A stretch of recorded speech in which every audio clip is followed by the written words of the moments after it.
25 days, 20,000 bookings, 7,000 already shipped out, and one car, the Hyundai Venue.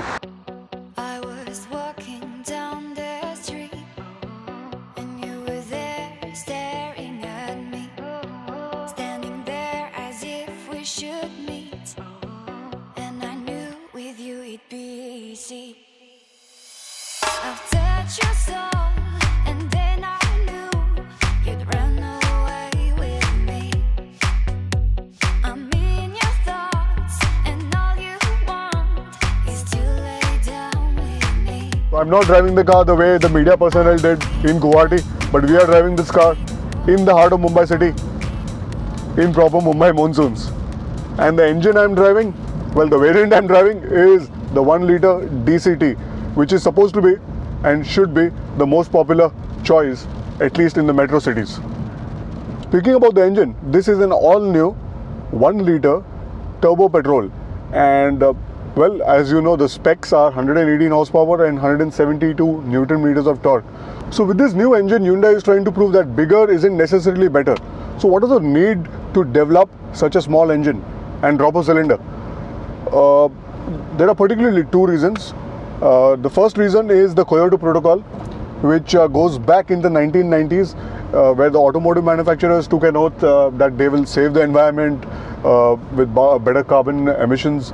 At the same time, their engines should use lesser fossil fuels. And second reason is due to the turbochargers. Honeywell, which is one of the largest turbocharger manufacturing company, said that the use of turbochargers in petrol is going to be the highest, and the usage is going to increase further on after 2015. Right now we are in 2019, though this engine actually debuted in few Hyundais and Kias before, but this is the first time we are getting it in India. So these particular two reasons are the major driving force for the development of smaller engines. Now, how are they better? I'll give you two examples. For example, the Santro's engine is 10% larger at 1.1 liter, but it produces 40% lesser power than this Venue. Example number 2, 1.6 liter non-turbo, the naturally aspirated Creta, the petrol model. It produces similar horsepower, but 20 Nm less torque than this Hyundai Venue. So that completely justifies Hyundai's statement that bigger isn't necessarily better. And what more to say about the engine? So I've done some decent pulls on the Bandra-Worli ceiling, to be honest, and I have to tell you that the torque is ample and instantaneous, and overall the drivability is fairly good for a small engine, and we don't really have much of weight to push around, so that's always a good thing. And that missing cylinder, you really cannot feel it. Everything again boils down to how good the engine is. What more could you ask? Maybe paddle shifters would be nice. So yes, so this entire package is extremely good only because of another key link, which is the DCT. So to complement this turbo petrol motor, we get this quick thinking dual clutch transmission gearbox, which is quite a surprise. I say this because the Creta does not get DCT, it gets a conventional automatic gearbox.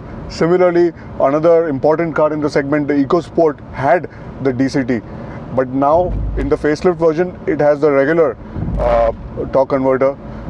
For reasons unknown, it was omitted. So overall the entire experience is relatively jerk free, at least on healthy speeds. In traffic situations, as soon as we get into traffic, because it's slightly early in the morning, I will again update you about how the gearbox performs in bumper to bumper situations.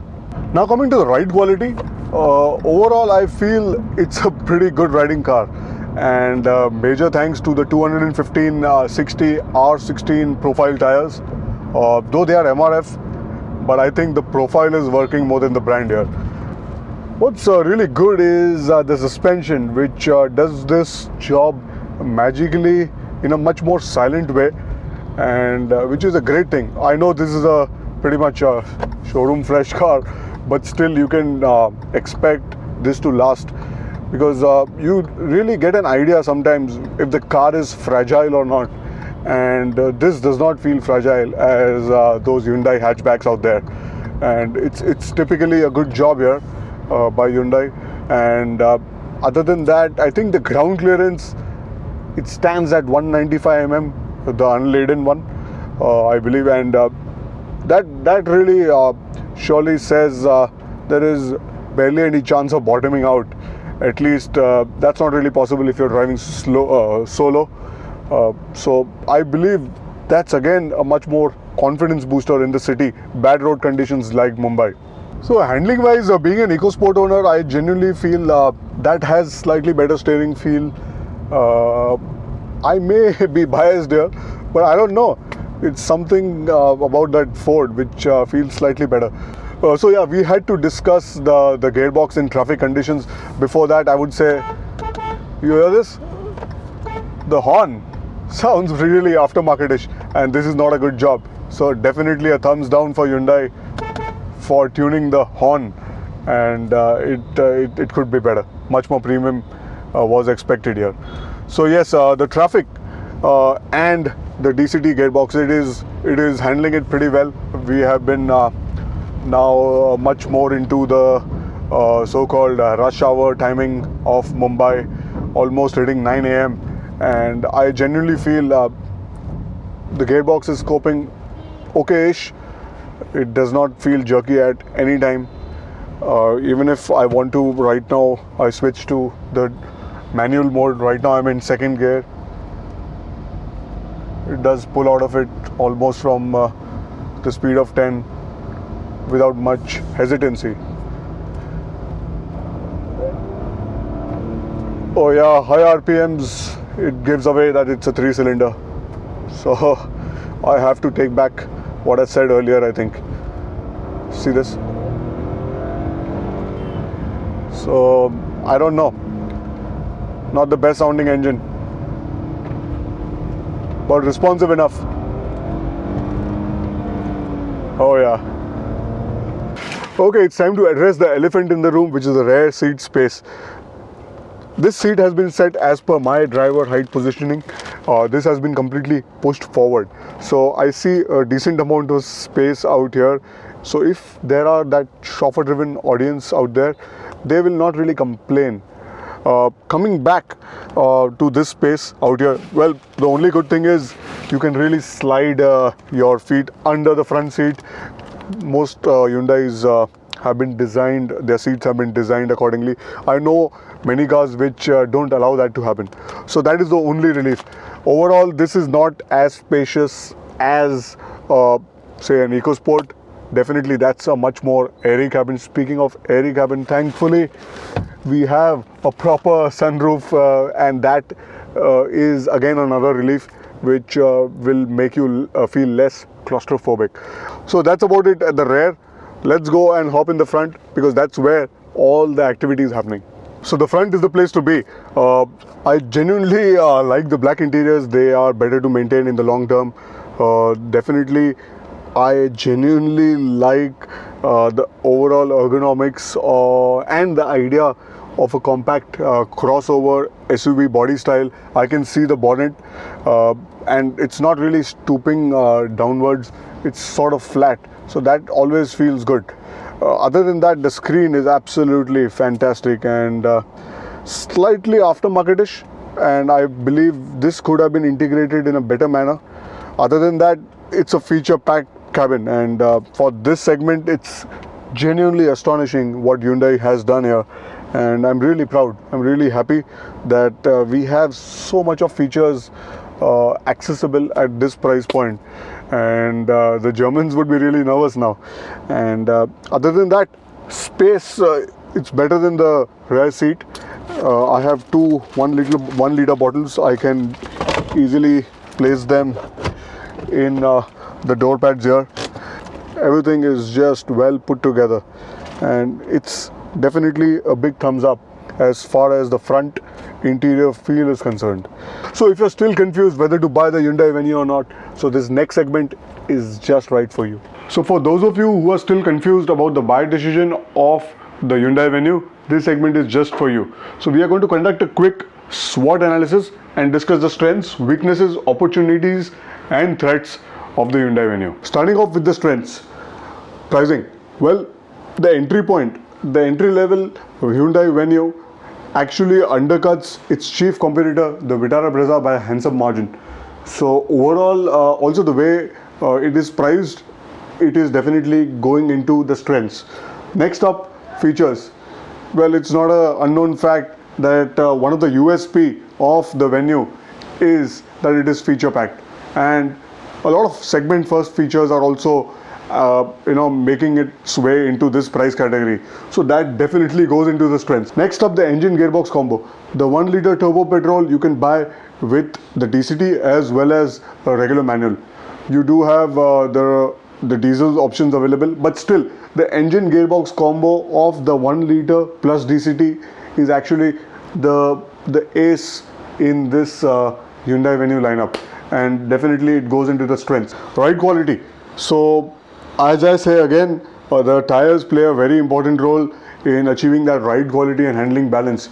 But in this case, the ride quality with the suspension is actually a strong strength for the Hyundai Venue. Need to mention two weaknesses which are quite evident. One is the rear seat space. So I'll be very honest, I already own the Ford EcoSport as well as the Ford Figo. My Ford Figo feels more spacious than the Hyundai Venue, and that is a reality. So that is surely not working in favor of Hyundai Venue, the rear seat space. So it is definitely a major weakness. Top variant pricing. The difference between the S and the SX model is almost 2 lakh rupees on the ex-showroom. So that is, I think, even if there are so many features, it may not be justified. So evident opportunities are the aging competitors. The chief competitors like the EcoSport, the Vitara Brezza have really now aged, and it's been a while they have been in the market. I also see the Duster as a sort of competition to this product, and Duster is definitely a very old product now. So aging competitors will work for the Hyundai Venue, and that's an opportunity. The next up is the demand for crossovers and SUVs. In India, the SUVs and the crossover market is still booming, and it definitely generates into an opportunity for the Hyundai Venue. Time to analyze the threats. Number one, the XUV 300. We do have to remember that this is a Korean as well, the Tivoli, and it has been combined with the XUV badge, and it is one of the most fresh products in its competition for the Hyundai Venue, and it surely is a threat. The Kia Seltos is yet to launch and is definitely one of those exciting products, again from the sister concern of Hyundai brand. The entry variants, because the Kia Seltos is supposed to be priced between the 10 to 16 lakh ex-showroom category.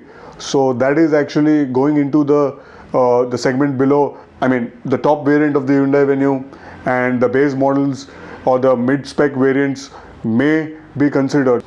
So I think that's it for me now in this segment. It's time to get back to the review. So to conclude things, the difference between the S and the SX variants is too high, as well as the top model is priced too steeply. The rear seat space and the leg space is a compromise. So for larger families, this might be a good option for a second or a third car. But for smaller families who are just a couple or college goers or a couple and a kid, this might be the ideal package for you. And on that note, thanks for watching.